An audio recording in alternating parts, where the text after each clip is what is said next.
ಕಡಿದಾದ ತಿರುವಿನಿಂದಾಗಿ ಚಾಲಕನ ನಿಯಂತ್ರಣ ತಪ್ಪಿದ ಮಹೇಂದ್ರ ಥಾರ್ ಪಲ್ಟಿಯಾದ ಪರಿಣಾಮ ಇಬ್ಬರು ಸ್ಥಳದಲ್ಲೇ ಮೃತಪಟ್ಟಿದ್ದು ಮೂವರು ಗಂಭೀರವಾಗಿ ಗಾಯಗೊಂಡಿರುವ ಘಟನೆ ನೆಲಮಂಗಲ ತಾಲೂಕಿನ ಕಂಬಾಳು ಗ್ರಾಮದ ಸಮೀಪ ಜರುಗಿದೆ. ಮೃತರನ್ನ ಪವನ್ ಹಾಗೂ ದೀಪಕ್ ಅಂತ ಗುರುತಿಸಲಾಗಿದೆ. ಕಳೆದ ರಾತ್ರಿ ಸ್ನೇಹಿತನ ಹುಟ್ಟುಹಬ್ಬದ ಕಾರ್ಯಕ್ರಮ ಮುಗಿಸಿಕೊಂಡು ಕಾರಲ್ಲಿ ಹಿಂತಿರುಗುತ್ತಿದ್ದಾಗ ರಾತ್ರಿ ಸುಮಾರು 10:30 ಸಮಯದಲ್ಲಿ ಘಟನೆ ಜರುಗಿದೆ. ಅಪಘಾತದಲ್ಲಿ ಗಂಭೀರವಾಗಿ ಗಾಯಗೊಂಡ ಮೂವರನ್ನ ಸ್ಥಳೀಯರು ಹಾಗೂ ಪೊಲೀಸರು ಖಾಸಗಿ ಆಸ್ಪತ್ರೆಗೆ ದಾಖಲಿಸಿದ್ದು ಚಿಕಿತ್ಸೆ ಮುಂದುವರೆದಿದೆ. ಇನ್ನು ಘಟನಾ ಸ್ಥಳಕ್ಕೆ ಬೆಂಗಳೂರು ಗ್ರಾಮಾಂತರ ಎಸ್ಪಿ ಚಂದ್ರಕಾಂತ್ ಭೇಟಿ ಕೊಟ್ಟು ಪರಿಶೀಲನೆ ಮಾಡಿದ್ದಾರೆ. ಇದೇ ವೇಳೆ ಮಾಧ್ಯಮದೊಂದಿಗೆ ಮಾತನಾಡಿದ ಅವರು, ಸೋಲೂರು ಮೂಲದ ಯುವಕರು ದಾಬಸ್ಪೇಟೆಯಲ್ಲಿ ಸ್ನೇಹಿತನ ಹುಟ್ಟುಹಬ್ಬದ ಆಚರಣೆಗೆ ತೆರಳಿದ್ರು. ಪಾರ್ಟಿ ಮುಗಿಸಿ ವಾಪಸ್ ಬರುವ ವೇಳೆ ಕಂಬಾಳ ಕೆರೆ ಏರಿಯಾ ಕಡಿದಾದ ತಿರುವ ಇದ್ದ ಕಾರಣದಿಂದಾಗಿ ಚಾಲಕನ ನಿಯಂತ್ರಣ ತಪ್ಪಿ ಹಳ್ಳಕ್ಕೆ ಬಿದ್ದಿದೆ. ಸ್ಥಳದಲ್ಲಿ ಇಬ್ಬರು ಯುವಕರು ಮೃತಪಟ್ಟಿದ್ದಾರೆ. ಗಾಯಾಳುಗಳನ್ನು ತುಮಕೂರಿನ ಆಸ್ಪತ್ರೆಗೆ ದಾಖಲು ಮಾಡಲಾಗಿದೆ. ಅಪಘಾತದಲ್ಲಿ ಯುವಕರು ಪ್ರಾಣ ಕಳೆದುಕೊಂಡಿರುವುದು ಬಹಳ ನೋವು ತಂದಿದೆ. ಕೆರೆ ಏರಿ ಮೇಲೆ ವೈಜ್ಞಾನಿಕವಾಗಿ ಮುನ್ನೆಚ್ಚರಿಕೆ ಕ್ರಮಗಳನ್ನು ತೆಗೆದುಕೊಳ್ಳಲು ಆರ್ಟಿಒ ಹಾಗೂ ಲೋಕೋಪಯೋಗಿ ಇಲಾಖೆ ಜೊತೆ ಸಭೆ ನಡೆಸುವುದಾಗಿ ತಿಳಿಸಿದರು. ಈಗ ಕಂಬಾಳು ಗ್ರಾಮದ ಏರಿಯಾ ಮೇಲೆ ಒಂದು 5 ಜನ ಸ್ನೇಹಿತರು ಡಾಬಸ್ಪೇಟೆಯಿಂದ ಸೋಲೂರಿಗೆ ಅವರ ಸ್ನೇಹಿತರ ಬರ್ತ್ಡೇಗೆ ಹೋಗಿದ್ದಾರೆ.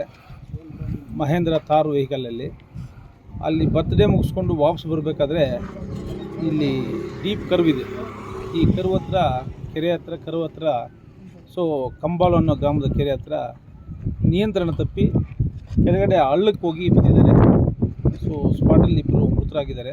ಇನ್ನೊಂದು 3 ಜನರಿಗೆ ಸಣ್ಣ ಪುಟ್ಟ ಗಾಯಗಳಾಗಿದೆ. ಅವ್ರನ್ನ ಚಿಕಿತ್ಸೆಗೆ ನಾವು ಶಿಫ್ಟ್ ಮಾಡಿದ್ವಿ. ಮತ್ತು ಆ ಇಬ್ಬರು ಏನು ಮೃತರಾಗಿದ್ದಾರೋ ಸ್ಥಳದಲ್ಲಿ ಅವ್ರನ್ನ ತುಮಕೂರು ಹಾಸ್ಪಿಟ್ಲಿಗೆ ಸೇರಿಸಿದ್ವಿ. ಅವರು ದಿಲೀಪ್ ಆ್ಯಂಡ್ ನಿತೀಶ್ ಅಂತ ಗುರುತಿಸಲಾಗಿದೆ. ಈ ಒಂದು ದುರ್ಘಟನೆ ನಡೆದಿರೋದು ಬಹಳ ನೋವು ತರ್ತದೆ. ಎಲ್ಲ 20-24 ವರ್ಷದವರು. ಆದರೆ ಈ ಕರ್ವಲ್ಲಿ ಅವರು ಬರೋ ಸ್ಪೀಡ್ಗೆ ನಿಯಂತ್ರಣ ತಪ್ಪಿ ಭಾಳ ಹಳ್ಳ ಇದೆ, ಅಲ್ಲಿ ಬಿದ್ದಿದ್ದರಿಂದ ಈ ಘಟನೆ ಆಗಿದೆ. ಇದಕ್ಕೆ ನಾವು ವೈಜ್ಞಾನಿಕವಾಗಿ ಸ್ಪಾಟಲ್ಲಿ ಏನೆಲ್ಲ ಮುಂಜಾಗ್ರತೆ ಕ್ರಮ ವಹಿಸಬೇಕಂತೇಳಿ RTO ಎಲ್ಲ ಗೈಡ್ಸ್ ಮಾಡಿ necessary steps. Thank you sir. ಇದೇ ಥರ ರಾಷ್ಟ್ರೀಯ ಹೆದ್ದಾರಿಗಳಲ್ಲೂ ಕೂಡ ವೆಹಿಕಲ್ಗಳನ್ನು ಸ್ಟಾಪ್ ಮಾಡೋವಂಥದ್ದು, ರೋಡ್ ಸೈಡಲ್ಲಿ ಆಗ್ತಾ ಇರೋವಂಥದ್ದು ಮತ್ತೆ ಆಗ್ತಾನೇ ಇದೆ. ಮಾರುತಿ ಸುಜುಕಿ ಕಂಪ್ನಿಯವರು ಅದು ಎಷ್ಟೇ ಇದು ಮಾಡಿದ್ರೂ ಆಗ್ತಾಯಿಲ್ಲ. ಅದ್ರ ಬಗ್ಗೆ ಏನಾನ ಕ್ರಮ ವಹಿಸ್ತೀವಿ? ಇಲ್ಲ, ನಮ್ಮ ಸ್ಥಳೀಯ ಇನ್ಸ್ಪೆಕ್ಟರ್ಸ್ಗೆ ಹೇಳಿದ್ದೀನಿ, ಯಾವುದು ರೋಡ್ ಮೇಲೆ ನಿಲ್ಲಿಸಿರ್ತಾರೋ ಅಂಥದ್ರ ಮೇಲೆ ಸ್ಟಿಂಜೆಂಟ್ ಆ್ಯಕ್ಷನ್ ತಗೊಳ್ಳಿ, ಮತ್ತು ಸಾಕಷ್ಟು ಟ್ರಾಫಿಕ್ ಕೇಸ್ಗಳು ಹಾಕಿ, ಮತ್ತು ಆ ಫ್ಯಾಕ್ಟ್ರಿಯವ್ರಿಗೂ ಸಹ ಸಪ್ರೇಟಾಗಿ ಎಲ್ಲಾದರೂ ಒಂದು ಗ್ರೌಂಡ್ ತಗೊಂಡು ಅಲ್ಲಿ ಪಾರ್ಕಿಂಗ್ ಮಾಡಲಿಕ್ಕೆ ಇನ್ಸ್ಟ್ರಕ್ಷನ್ಸ್ ಕೊಟ್ಟಿದ್ದೀನಿ. ಏನಿದ್ರೂ ಇನ್ನು ಮುಂದೆ ರೋಡಲ್ಲಿ ಆಗ್ತಂಗೆ ನಾವು ಮುಂಜಾಗ್ರತೆ ವಹಿಸ್ತೀವಿ. ಸರ್, ಕೈಗಾರಿಕಾ ಪ್ರದೇಶಗಳಲ್ಲಿ ತುಂಬ ಬಹುಮುಖ್ಯವಾಗಿ ರಾತ್ರಿ ಪಾಳಿಯಲ್ಲಿ ಬೆಳಗ್ಗೆ ಹೊತ್ತು ಉದ್ಯೋಗಿಗಳು ಹೋಗ್ತಾ ಇರ್ತಾರೆ. ಆದರೆ ಅಲ್ಲಿ ಏನಂದರೆ ಹಂಪ್ಗಳು ಹಾಕಿಲ್ಲ, ಎಲ್ಲಿ ಸರ್ಕಲ್ಗಳು ಬರ್ತದೆ ಅಲ್ಲೆಲ್ಲ ತುಂಬ ಡೇಂಜರಸ್ ಆಗಿ ಹಾಟ್ಸ್ಪಾಟ್ಗಳಾಗಿದ್ದಾವೆ, ಆಕ್ಸಿಡೆಂಟ್ ಹಾಟ್ಸ್ಪಾಟ್.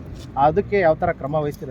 ಇಲ್ಲ, ಇದಕ್ಕೆ ರಾಮ್ ಪ್ರಸಾದ್ KR, ನೆಲಮಂಗಲ, ನ್ಯೂಸ್ 81 ಕನ್ನಡ.